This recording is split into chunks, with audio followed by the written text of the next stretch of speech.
everybody, I'm back with a cat on my lap again, because when I film now, she's got to be in the center of it. I don't know, you may even be able to hear her purring from there. But yeah, I did the thing I talked about. I panel lined Armada Tidal Wave, and oh goodness did it take a long time. This was a process. It was several days worth of panel lining, and it was like many hours per day. I was getting a little burned out by the end of it, but it has been done, and we'll be looking at the final results little by little as we go along here. So let me get some of this out of the way so we can start looking at them vehicle by vehicle. I'm going to start right in the center here with whatever this thing is, and you can't immediately tell that there was panel lining done to it just because it doesn't show up super well on the purple, and I actually did do the lines and the gold up there, but when you go in a little bit closer, you can start to see all that detail in the dark gray around there, and like that just pops way more. And I mentioned this in the figure study video, but the reason I wanted to do panel lining on Tidal Wave is because he's a huge guy, and I felt like this would kind of bring that detail out and make him feel huge.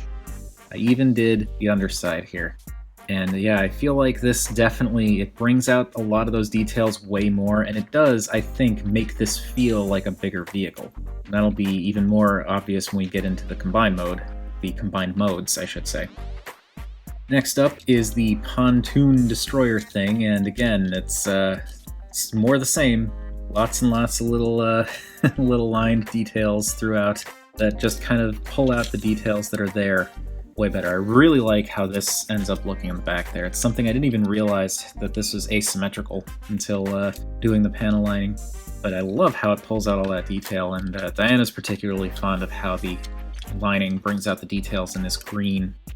And again, it makes this feel large, which, I mean, if you're looking at the bridge up there, then it should be large. So mission accomplished, I guess. And then we have the aircraft carrier, which, yet again, lots of really nice detail that's pulled out with the panel lining, and some asymmetry going on along there. The bridge looks nice. It's all the stuff along the sides. And, yet again, the undersides. I also did the insides here. Pretty much because this is the outside of the robot mode arms, so I kind of wanted to, keep that continuous. Did I do... No. Yes, I did a little bit of the clip stuff too. And in case anyone was curious... Oh, that didn't quite go right. Get him out of there. I actually also did the inside of the aircraft lift, because as previously established, I am ridiculous.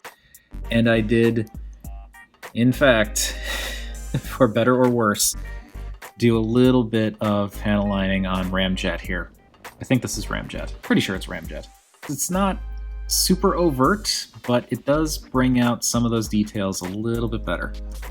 Let me just real quick shift him into his robot mode so you can see that I did also do a little bit on the robot. Of course, it stands out way better on the lighter plastic than on the darker purple, but still, it goes a long way to pulling out those details. Moving along to the enormous combined battleship mode, I feel like this is where it really starts to come through. How all of that intricate detail and whatnot, like having that be more obvious, just makes this feel larger.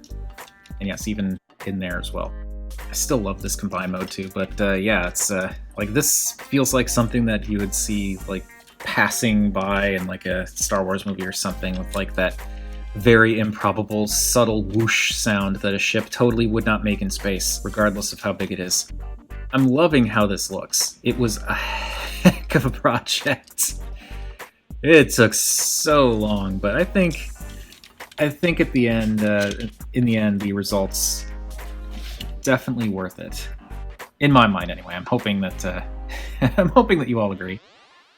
And lastly, we have the big boy himself in his big boy mode, and yeah, this is he's an impressive figure across the board regardless, but I really like how all of the details really come out, and it kind of like, because so many details are more obvious now. Like, so many of the molded details are more obvious. It makes him feel a little bit more visually busy, but like in a way that works. And that's kind of what contributes to making him feel enormous, because now suddenly all these tiny little bits are much more apparent, and it makes you realize the implied scale here.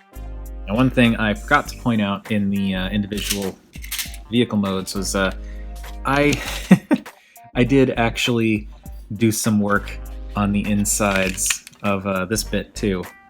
So like I did the floor, kind of make it look a little scuffed up. As I've established previously, I am ridiculous.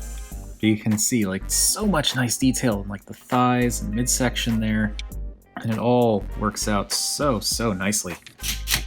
I love this figure, and I love this figure even more now that all this detail is like this is, there's just so much. There's so much great detail in this. I love it.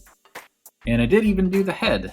I did a lot of the back there. Just again, it's subtle, but it brings out these details. The face, and it's kind of hard to see, but I did actually go in and line around the cheeks and mouth there, because I don't know, it makes him feel massive, and I wanted to do the best I could to make this guy come off as, you know, being the gargantuan monster that he is. It's not like I am like super skilled or anything like that. All I did was panel line, but I think that this, as sort of like a treatment or whatever you want to call it, a way to visually tweak a figure after the fact, I think this goes a long way.